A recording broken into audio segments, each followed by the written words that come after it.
You're watching News 3 Now, live at 4, moving forward. Good afternoon. Welcome to Live at 4. Madison police have confirmed multiple people are hurt after 3 separate shootings this weekend. The youngest victim is a 6-year-old boy and is in critical condition. Yesterday morning, Madison police responded to Milky Way near Milwaukee Street at the Harmony Apartments, where they found a child with a gunshot wound to the head. Police tell us his wound was accidentally self-inflicted. Police say a man who was watching the child legally owned the gun. He's been arrested for reckless endangerment. This is just the latest incident of violence at the Harmony Apartments in recent years. Later on Live at 4, Maddie Heim speaks with police about the problem. And just within the last hour, police have confirmed a shooting Sunday sent a man to the hospital. On May 25th, a 42-year-old man arrived at the hospital with a gunshot wound. He said he was walking toward his car in Penn Park when 2 men approached him. One pulled out a gun and shot him as he tried to wrestle the weapon away. No one has been arrested at this time. The man is expected to survive, and the investigation is ongoing. A third shooting this weekend on Madison's north side has left a mother stunned. Our Kyle Pazorski is speaking with her about what led to the gunfire. I just wish what went on yesterday did not happen. This is Shantae, a resident at the Kennedy Heights Apartments off Highway 113. She, along with her young family, were enjoying the Memorial Day holiday Monday. I came outside to flip some rocks over. That's when she says a man she doesn't know walked over. And he asked me, do I remember him? And I told him, no, I don't remember you. I don't know you at all. What happened just moments later has left Shantae scared for her family's safety. About time I tried to turn around and walk in, some told me to look over my shoulders, and I seen him pointing the gun at me. I jumped out the way, and that's when the other dude got shot. Madison police reporting their officers were soon called to Kennedy Heights for the incident, finding 2 men, both with gunshot wounds. One was treated at the scene, the other taken to a hospital for non-life-threatening injuries. While no one was seriously hurt or worse, killed, Shantae saying she will never forget the frightening moment. I don't feel safe. Madison police say this was an isolated incident. On the north side, Kyle Pazorski, News 3 Now. Kyle, thank you. MPD further says the department's violent crime unit is investigating. The 36-year-old shooter has been charged with negligent handling of a weapon and operating a firearm while intoxicated. It's been a pretty nice day out as we ease back into the work week. Let's get a look at our first warn forecast out on the patio here in Madison. Meteorologist Blaze Keller is here. Hey, Blaze. Hello. Yes, I mean, it has been another pleasant day out here as we're coming off of the Memorial Day weekend. A little bit more cloud cover than what we experienced Saturday, Sunday, and then into Memorial Day, but conditions are still pretty much the same. Warm with low humidity at this hour. But rain is on the way, especially after midnight going into Wednesday. That's what we're going to watch as those showers move on in, especially further to the west, as you're seeing on Future Track on your screen. So plan for a wet morning commute if you live closer to the Mississippi River. I would say further to the east, hit or miss showers become more scattered as we go into the second half of the day. A few thunderstorms can't be ruled out on Wednesday either. We're settling into the 50s tonight with that better chance for rain after midnight further to the west. Now, our rain chances are not done after Wednesday. We see, again, scattered chances for showers and thunderstorms on Friday, and it does look like June may be starting off on the wetter than normal side. We're going to take a look at Friday's rain chance and then talk about why we may see more rain as we kick off June in the full forecast. Thank you, Blaze. To a breaking news update, we now know the identity of the man who died after a boating accident earlier this month. The Dane County Sheriff's Office says 25-year-old Colin Smith died after the sailboat he was on flipped over on Lake Monona on May 16th. The 3 other people he was with survived. After a week of searching, crews were able to recover his body. The Sheriff's Office provided a statement from Smith's family on his death, in which they said the 25-year-old was born and raised in St. Louis. Their statement reads in part, Colin's spirit will live on through his parents and his 3 sisters, his beloved cat, his extended family and his co-workers, and the multitude of friends and acquaintances that were always a source of pride for him and who will always be a valued treasure in his life.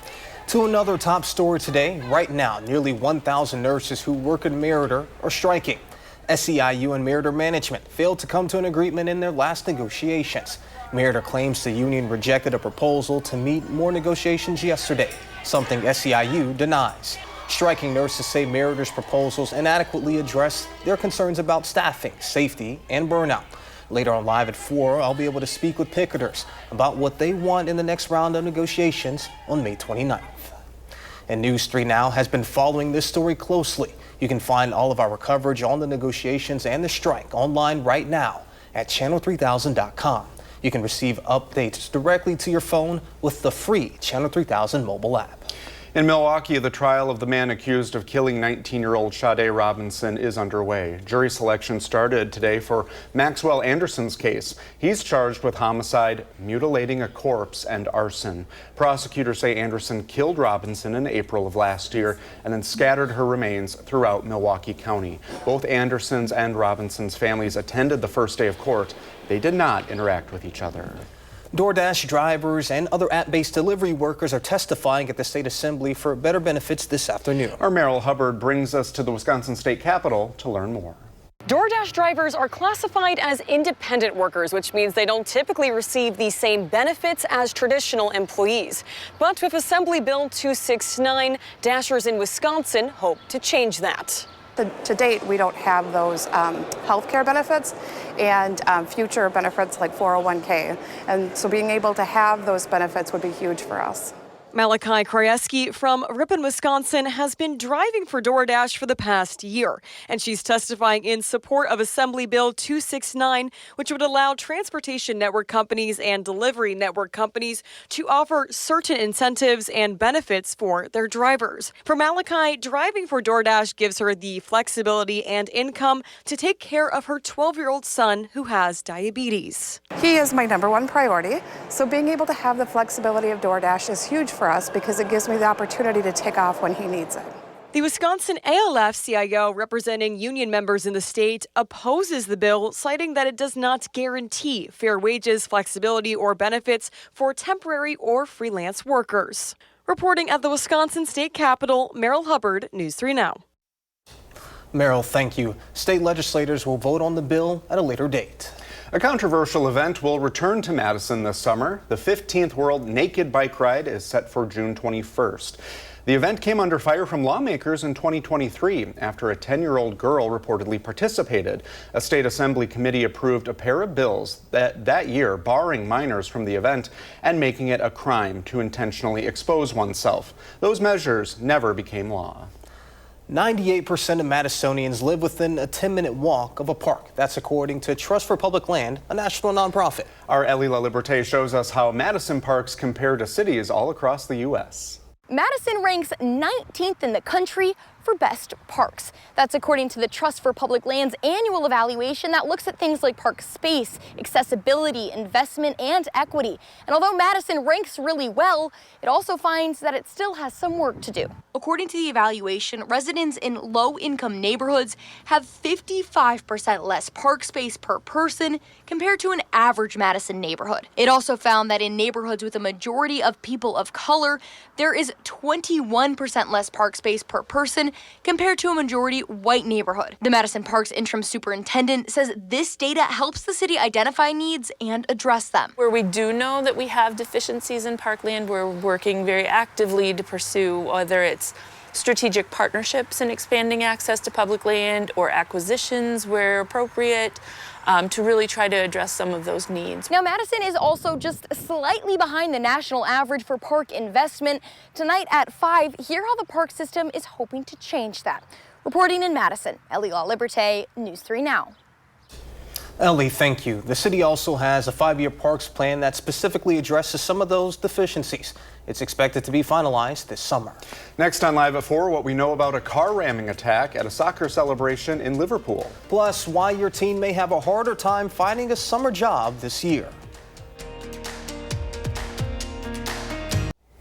Thank you for staying with us. Health and Human Services Secretary Robert F. Kennedy Jr. says the CDC will no longer recommend the COVID vaccine for healthy kids and pregnant women.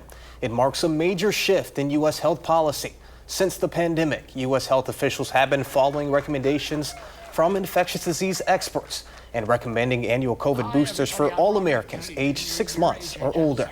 But Kennedy, who has been an anti-vaccine advocate before taking on his role as HHS secretary, said that it will no longer be the case in a video announcing the change this morning.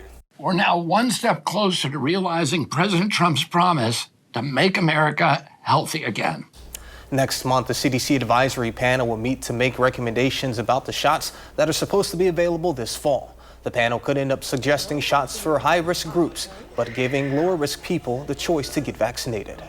The announcement comes as the CDC confirms multiple cases of the new COVID variant, NB181, across the U.S. The earliest cases date back to later March and early April, detected at airports for arriving international travelers. Linked to a large surge in China, experts say the new strain is not more hazardous to your health than other strands, but early data suggests it can be spread more easily. The CDC says there aren't enough cases in the U.S. for the agency to include variant estimates on its dashboard.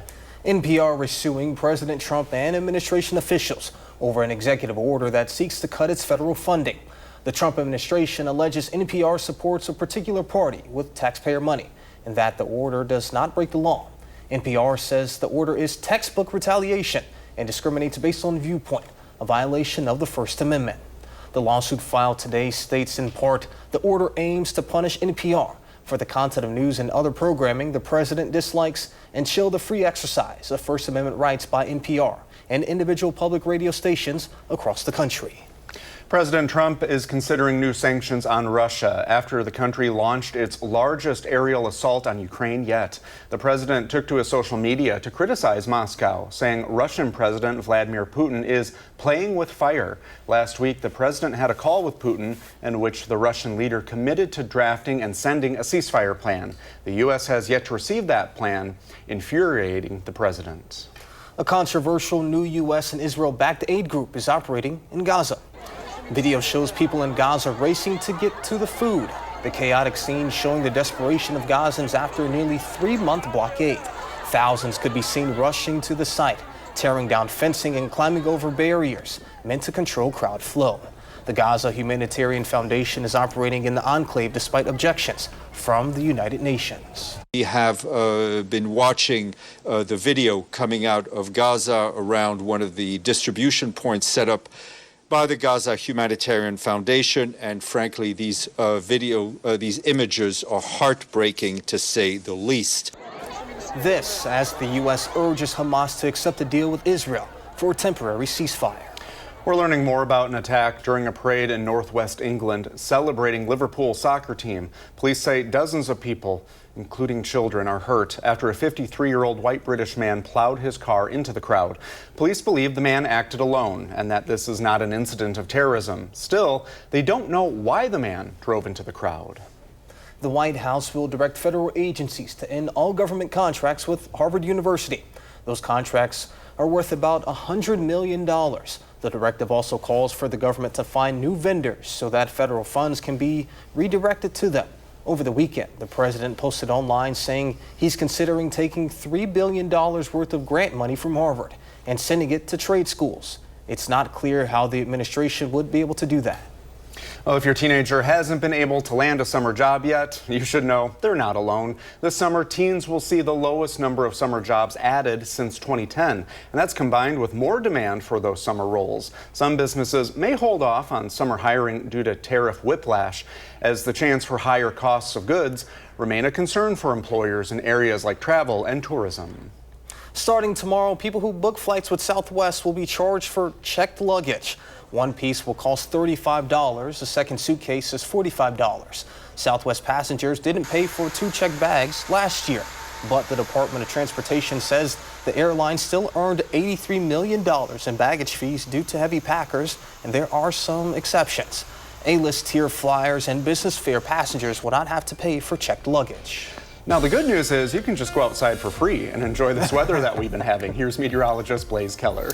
It has been a very pleasant holiday weekend start to the work week, and now we're going to add back some rain chances as we move into the middle of this work week and then heading into the weekend. It also looks like June may be starting off on the wetter than normal side. We'll talk about why here in just a moment, but we've already talked about it. We'll go over it again. The rain chances move in starting later tonight. I would say no sooner than midnight for most going into Wednesday is is when we see a lot of that rain move on in, and that expands in coverage area, more green on the map as we go into your Wednesday afternoon. An isolated thunderstorm can't be ruled out, not expecting anything to be severe, as that same Memorial Day high pressure system is slowly being pushed off towards our south and west. On its edge, we may find again some showers and maybe a thunderstorm across mainly southern parts of the forecast area as we head into your Thursday afternoon.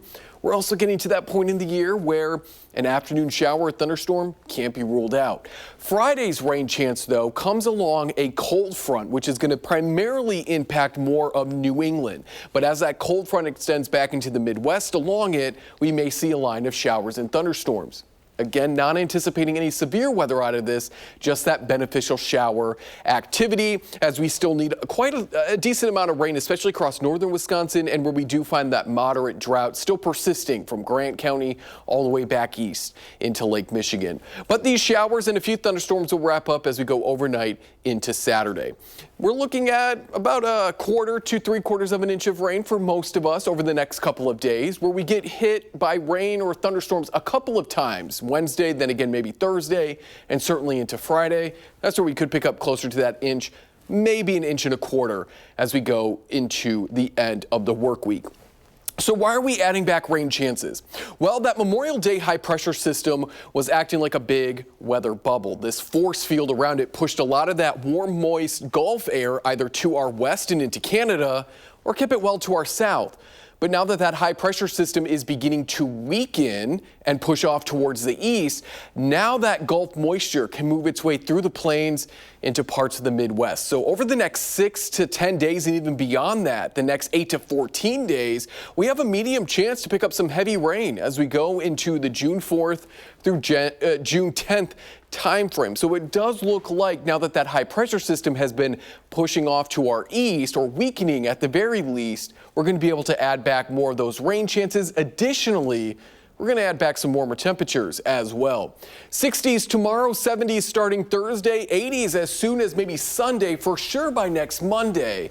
And we're hanging out in those low to mid 80s Tuesday, Wednesday, and Thursday of next week. And as I mentioned, it's that time of year where afternoon showers and thunderstorms can't be ruled out. We could possibly see those by next Tuesday, Wednesday, further into next Thursday. Thank you, Blaze. Coming up this weekend, a remake of a classic kids movie made millions at the box office. But is Lilo and Stitch worth seeing? Will Loper tells us when Live at 4 is back.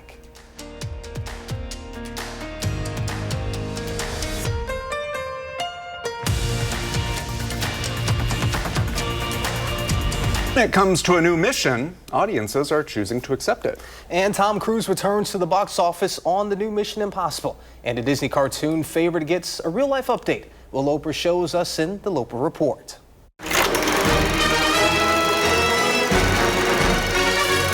The live-action Lilo and Stitch remake made a whopping $183 million over the 4-day weekend, making it the highest Memorial Day weekend opening ever, beating out previous record holder Top Gun Maverick, which made $160 million in 2022. We have apprehended a dangerous experiment. Where is he? He escaped. The original fully animated Lilo and Stitch film came out in 2002, following a young girl's relationship with a rambunctious blue alien. This new live-action film makes a few changes, but its plot remains mostly the same. Maya Kealoha absolutely shines as Lilo, with a cuteness factor that's truly out of this world. I don't think you're supposed to drink that. But most importantly, it's the relationship between Lilo and her sister, as well as Stitch, that form the emotional core and make this movie worth seeing for both kids and adults alike. Also opening in theaters is Mission Impossible: Final Reckoning, which made $77 million over the 4-day weekend, a franchise best. What exactly is your plan? Tom Cruise returns as IMF agent Ethan Hunt, working with his team of Benji, Luther, and Grace to stop an AI called the Entity from taking over the world. The first half is far too self-serious and weighed down by clunky exposition. If we want to bring the world back from the brink, we have have to deal with him. But the second half, the pace picks up and the stunts, including one inside a submarine and a plane sequence, are among the most tense and jaw-dropping of all 8 Mission films. Final Reckoning may not be the best Mission Impossible film, but it's still well worth seeing for the stunts alone. For Live at 4, I'm Will Loper. Don't you have a fun fact about this pairing? I do, yeah. And it feels like history's repeating itself because back in 2002, Mission Impossible 2 and the original Lilo and Stitch released on the same weekend, just like this past weekend. We're just on one loop, aren't we? It's the Matrix. It's like, I'll have to go see them. All right, coming up on Live at 4, how you can be part of the hiring process for Madison's Fire Department. And another incident of violence at the Harmony Apartments. Maddie Heimsch is speaking with police about the latest shooting when we come back.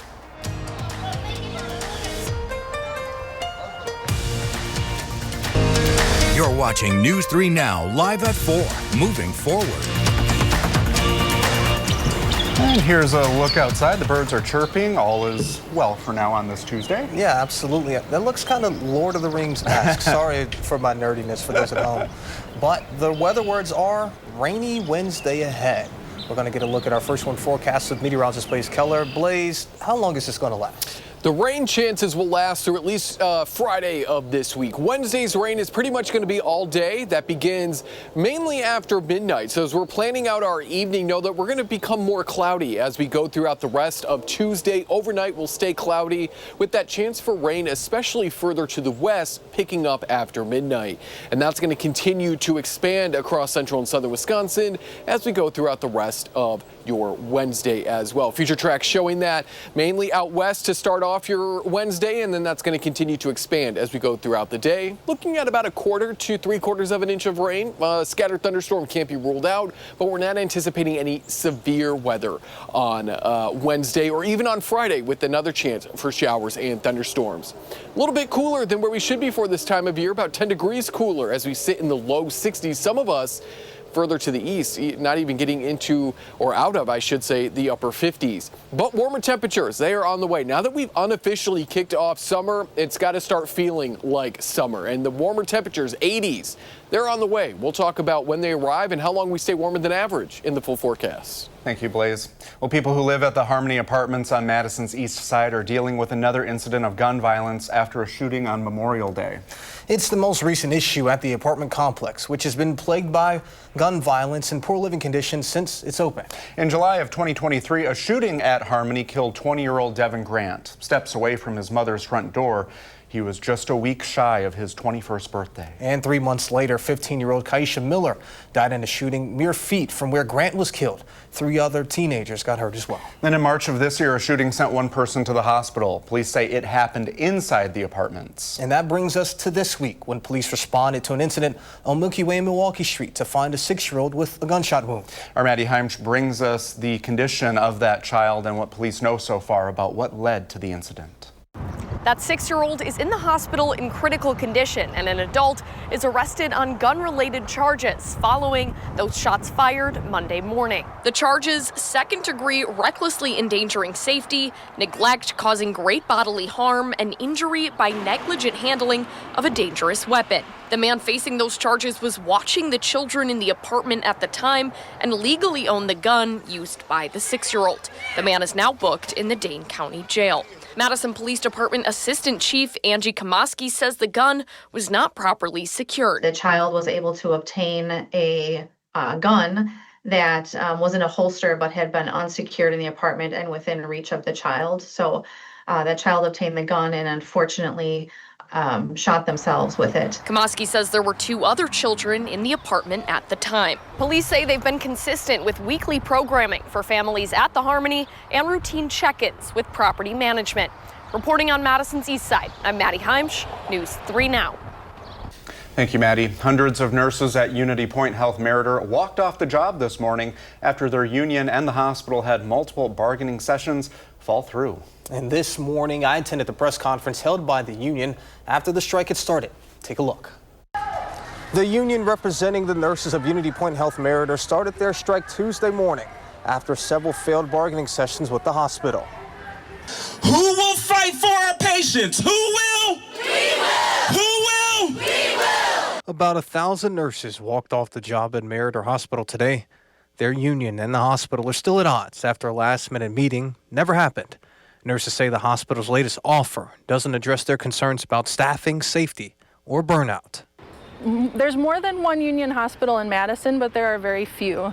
We are trying to hold the line for compensation, for safety, for policies that support nurses, and we hope that what we are doing here is going to impact nurses in our whole area.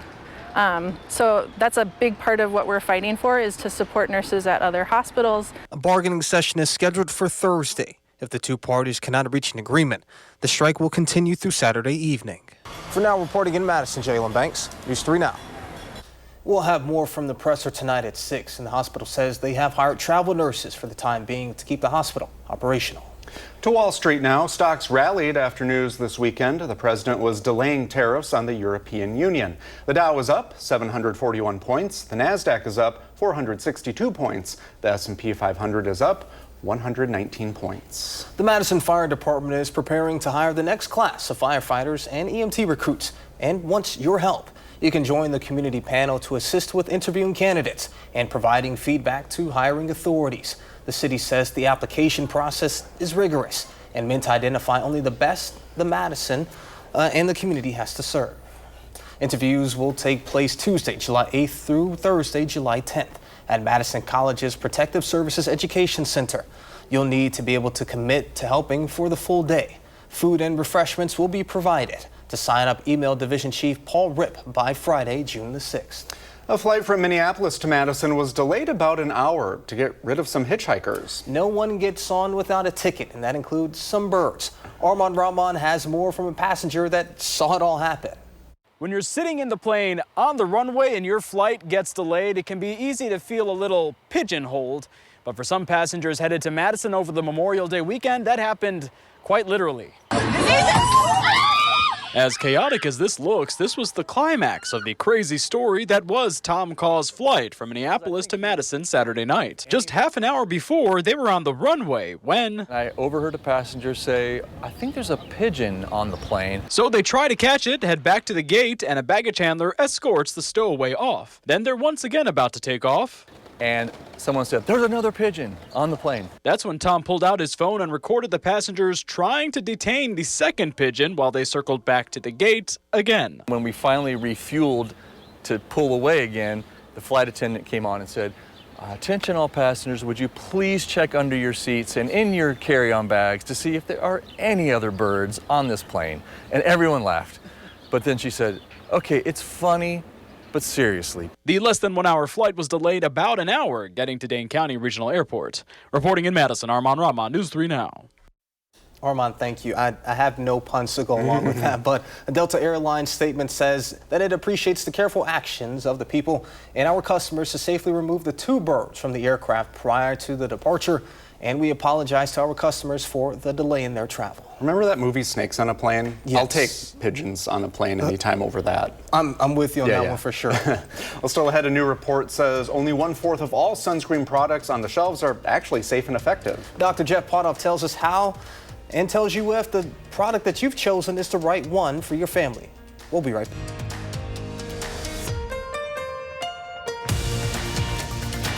Well, summer is almost here, which probably means you'll be reaching for the sunscreen more often when you're out shopping.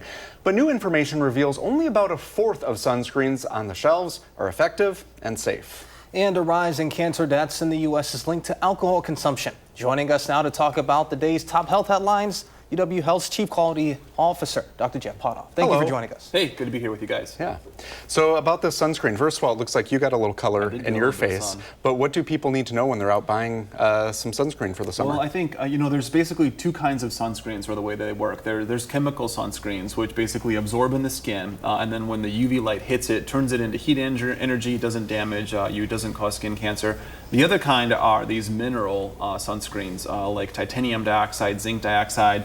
They sit on top of the skin and they reflect it. What this environmental working group calls into question is some of these chemical sunscreens, we know that they can absorb into blood. There's studies that show that they may have effects on testosterone or other things, but other studies that say, maybe not. So I think the important thing is wear some sort of sunscreen, and if you want the safest or the likely safest sunscreen, it's those titanium dioxide or zinc dioxide sunscreens. So how can people make sure that they are buying those sunscreens that you had just mentioned? Yeah, so if you want to buy those safest ones, one is you want to look on the bottle. It's going to say the word zinc or titanium. If it has those in it, it's likely one of these safe ones. Two, if it's that sunscreen that you have a really hard time wiping in, it leaves kind of like that white sheen, that's likely the safest kind. The ones that are easy to rub in typically are using chemicals. Gotcha. And to our other topic now, alcohol-related cancer deaths. What did this new research tell us that we didn't already know? Yeah, I think it's things that we know, but it quantified it in a bigger way. So in the last 30 years, we've seen cancer-related deaths that are attributable to alcohol increase quite a bit, about 12,000 to 23,000. We're seeing that predominantly in men, and the kind of cancers we're talking about are breast cancer, liver, colorectal, and head and neck. And I think the take-home message here is a lot of people just aren't aware that when our bodies metabolize alcohol into a chemical called acetaldehyde, that's actually a carcinogen. And then over years of drinking, we actually increase our risk of cancer by drinking alcohol. And the medical evidence is starting to bear that out.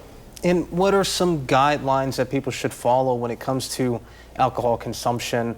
Should they be more concerned if there's a long line of history of cancer in their family, or should they be fine in the event that they want to consume a certain amount of alcohol? Yeah, I think no amount of alcohol is completely safe to consume as it relates to cancer risk. Certainly, I think if you're predisposed to having a cancer history, alcohol is going to make that a little bit worse.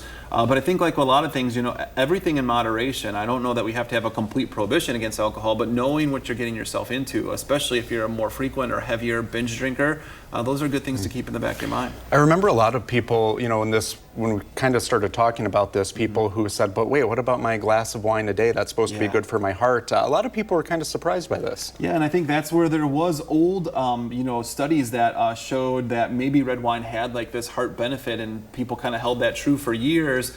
Now, basically, all studies are really saying really no amount of alcohol is good for you. You can't call it healthy. All alcohol is probably bad for you, so make sure you're using it in moderation. Mm-hmm. Did they find that there were any particular alcohol in general that was, more prone to cause these cancer-related deaths, or no? Yeah, not so much. Basically, it's really the quantity of alcohol you're getting. So, less alcohol, say, in a beer than in, hard liquor. But really, you're looking at quantity of alcohol, not particularly how it's served up. Gotcha. So for this summer, wear sunscreen, drink a little less. That's right, or drink water. Right? Drink water. All right. Thank you, Dr. Potoff. Well, coming up on Live at 4, Blaze has your first warn forecast and when we can expect some rain. And later, the story of one Wisconsin teen and her dog competing on the world stage this summer.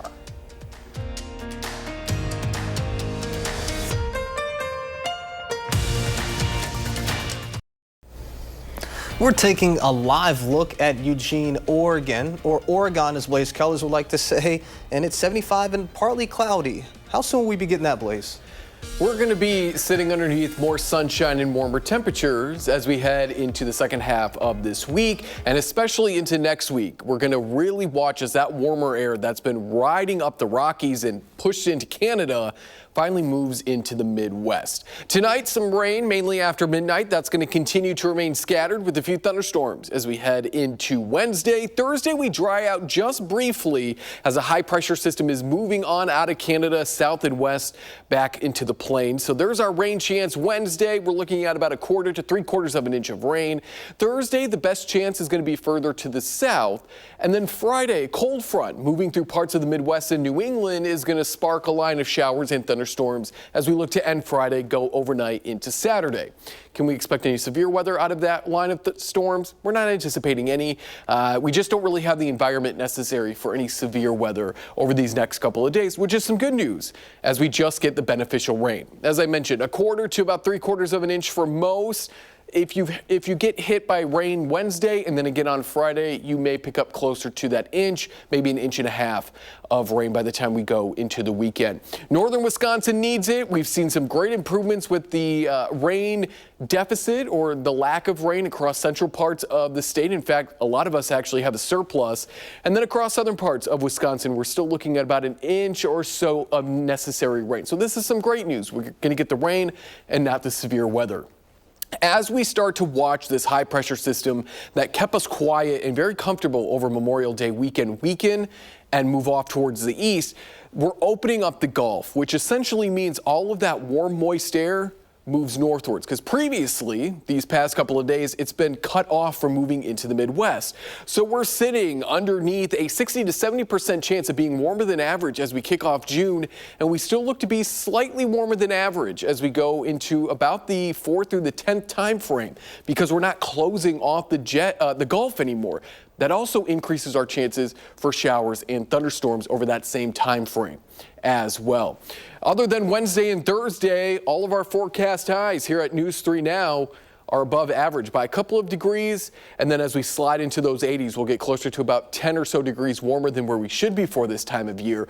But we've unofficially kicked off summer, so it's about time we start to feel like summer, as the average temperature in the Madison area from the start of the month through yesterday's date is just shy of 56 degrees for the entire month so far, which is about 1.5 degrees cooler than where we should be for this time of year. We've spent from the 17th through yesterday cooler than average. So that's about a week or so cooler than average after a pretty nice warm stretch there from the 10th back through the 16th. So what do our temperatures look like over the next 7 to 10 days? Other than the 60s on Wednesday, we're back into the 70s on Thursday. A beautiful weekend ahead, upper 70s to low 80s, partly sunny to mostly sunny. That continues into Monday of next week as well. We climb into those low to mid 80s Tuesday, Wednesday, and Thursday of next week, and we'll add back a couple chances for scattered showers and thunderstorms as well. A Galesville, Wisconsin teen is set to compete on the world stage this summer. And she'll have a furry teammate at her side the entire time. 15-year-old Madison Connolly has a special bond with her 6-year-old border collie, Cooper. They've been training for agility dog shows since the pandemic. Now their Portugal is this summer, where they'll represent the U.S. at the Agility World Championships. And Addison says she's excited and shows us why she and Cooper have such a strong connection. He reads everything. So if I turn my shoulder, he's turning. If I step with the wrong foot, he's going to the wrong obstacle. Sometimes Cooper can get a bit excited, and Addison says he loves to jump and will jump, whether she tells him to or not. But after this much time, she knows that she'll be able to get him back on track. I think you could do that with the little Frenchies, Blaze, huh? Get them ready for competition? Could you? No, they like huff and puff walking down the stairs. I huff and puff walking down the stairs. I'm not training them. They're little nubs for legs. What are they chasing? They're probably super agile, can, like get through all the little hoops. One of them tripped the other day walking on my hall. Well, fair enough. Just fell over. So they're indoor dogs. Yes. We'll be right back. Later on News 3 Now at 5, our Mel Hubbard speaks with the DoorDash driver about workers and their bids for more benefits. Thank you for joining us for Live at 4. We hope to see you back here tomorrow. You can always find us streaming 24/7 on Channel 3000 Plus. News 3 Now at 5 starts right now.